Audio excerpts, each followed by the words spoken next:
আসন্ন অমর একুশে বইমেলা রমজান মাসে আয়োজনের সিদ্ধান্ত পুনর্বিবেচনার জন্য প্রকাশকরা বিএনপি চেয়ারম্যান তারেক রহমানকে খোলা চিঠি দিয়েছেন।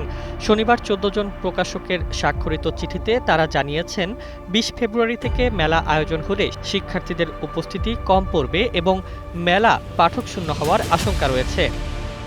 চিঠিতে প্রকাশকরা উল্লেখ করেছেন, দেশের প্রায় ৯০% প্রকাশক মনে করছেন রমজান মাসে মেলায় অংশ নেওয়া তাদের জন্য ব্যবসায়িক আত্মহত্যা সমান।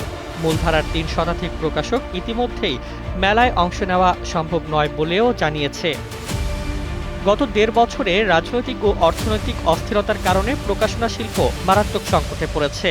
কাগজের দাম বৃদ্ধির পাশাপাশি উৎপাদন খরচ বেড়ে যাওয়ায় প্রকাশকরা তীব্র আর্থিক চাপের মুখে রয়েছেন। নির্বাচনের কারণে ছাপাখানাগুলোর ব্যস্ততা নতুন বই প্রকাশ কার্যত স্থগিত করেছে।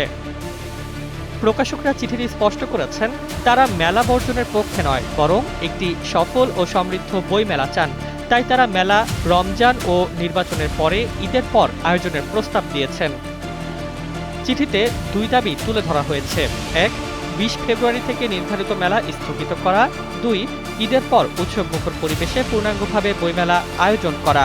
প্রকাশকরা আশা প্রকাশ করেছেন, সরকারের ইতিবাচক সিদ্ধান্ত শিল্পকে ক্ষতির হাত থেকে রক্ষা করবে এবং ২১শে বইমেলার ঐতিহ্য অটুট থাকবে। Desk report, Bangladesh bulletin.